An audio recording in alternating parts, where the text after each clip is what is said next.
दोस्तों, जब भी हम पुराने ग्रंथों को पढ़ते हैं या पुराणों की कथाएं सुनते हैं तो एक प्रश्न मन में बार बार उठता है। क्या सच में प्राचीन काल के महर्षि और योगी आकाश में उड़ते थे?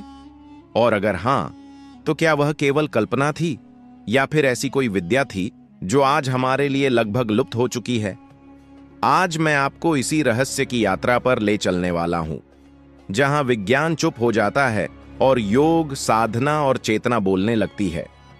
और आगे बढ़ने से पहले, अगर आप भी मानते हैं कि हमारे ग्रंथों में छिपा ज्ञान आज की दुनिया से कहीं आगे था, तो इस वीडियो को एक लाइक जरूर करें और कमेंट में लिखें जय श्री राम, क्योंकि यह विषय केवल जिज्ञासा नहीं, आत्मबोध से जुड़ा है। अब कहानी शुरू करते हैं। प्राचीन भारत में उड़ना आज के अर्थ में हवाई जहाज या मशीन से जुड़ा हुआ नहीं था। उस समय उड़ना शरीर की नहीं, चेतना की सिद्धि माना जाता था। रामायण में ऐसे कई प्रसंग आते हैं जहां आर्षि मुनि पल भर में एक स्थान से दूसरे स्थान पहुंच जाते हैं। महाभारत में नारद मुनि, दुर्वासा, आर्षि और कई सिद्ध योगियों का वर्णन मिलता है जो भूमि पर चलकर नहीं, आकाश मार्ग से यात्रा करते थे। लेकिन प्रश्न यह है, वे उड़ते कैसे थे? हमारे योग शास्त्रों में एक शब्द बार बार आता है, सिद्धि। योग को केवल आसन और प्राणायाम समझना उस विशाल विज्ञान का एक छोटा सा अंश है। वास्तविक योग मन, प्राण और शरीर पर पूर्ण नियंत्रण की प्रक्रिया है। योग सूत्रों में पतंजलि ने ऐसी अनेक सिद्धियों का उल्लेख किया है जो साधना के चरम स्तर पर प्राप्त होती हैं। इनमें से एक है लघिमा सिद्धि। लघिमा का अर्थ होता है शरीर को इतना हल्का कर लेना कि वह भारहीन हो जाए। ग्रंथों में कहा गया है कि जब साधक अपने शरीर के 5 तत्वों पृथ्वी, जल, अग्नि, वायु और आकाश पर नियंत्रण पा लेता है तो उसका शरीर पृथ्वी के गुरुत्व से मुक्त हो सकता है। अब ध्यान दीजिए, यह उड़ना मांस मज्जा से नहीं, प्राण शक्ति से होता था। आज का विज्ञान कहता है कि शरीर भारी है, इसलिए उड़ नहीं सकता। लेकिन योग कहता है शरीर भारी नहीं, मन भारी होता है।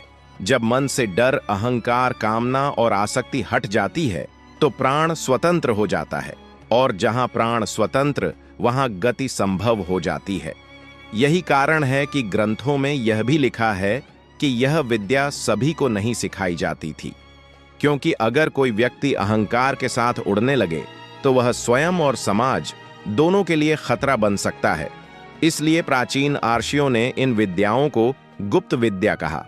अब सवाल आता है, क्या यह विद्या आज भी ग्रंथों में मौजूद है? उत्तर है हां, लेकिन वह खुले शब्दों में नहीं। आज भी योग सूत्र, तंत्र ग्रंथ, हठ योग प्रदीपिका और कई उपनिषदों में इन सिद्धियों के संकेत मिलते हैं, लेकिन स्पष्ट निर्देश नहीं मिलते। क्यों? क्योंकि समय बदल गया है। आज का मनुष्य सिद्धि नहीं, प्रदर्शन चाहता है। ऋषियों के लिए उड़ना कोई चमत्कार नहीं था, वह साधना का एक स्वाभाविक परिणाम था। वे इसका उपयोग दिखावे के लिए नहीं, सेवा और धर्म के लिए करते थे। इसीलिए आज भी कुछ संत कहते हैं विद्या मरी नहीं है। कलयुग में ऐसी सिद्धियों का प्रदर्शन वर्जित है, क्योंकि कलयुग में सिद्धि से पहले चरित्र जरूरी है। अगर चरित्र नहीं तो सिद्धि विनाश बन जाती है। इसीलिए आज कोई आशी उड़ता हुआ दिखाई नहीं देता। लेकिन इसका अर्थ यह नहीं कि विद्या समाप्त हो गई। विद्या आज भी है, शब्दों में नहीं, अनुशासन में।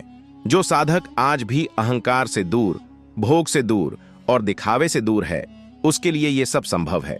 पर वह उड़कर यूट्यूब पर नहीं दिखेगा, वह चुपचाप अपने भीतर ऊपर उठेगा। दोस्तों, इस पूरी कथा से एक बहुत गहरी सीख निकलती है। प्राचीन भारत में ज्ञान विज्ञान से अलग नहीं था। उड़ना शक्ति का नहीं, संयम का परिणाम था, और सबसे बड़ी सिद्धि आकाश में नहीं, अहंकार से ऊपर उठना है।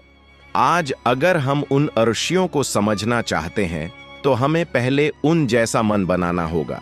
शायद तब हमें भी उड़ने की जरूरत नहीं पड़ेगी, क्योंकि दुख हमें छू ही नहीं पाएगा। अगर यह विषय आपको सोचने पर मजबूर कर गया हो तो वीडियो को लाइक करें और कमेंट में लिखें जय श्री राम, और चैनल को सब्सक्राइब करें, क्योंकि अगली कहानी में हम बात करेंगे क्या प्राचीन भारत में समय को रोकने की विद्या भी थी। जय श्री राम।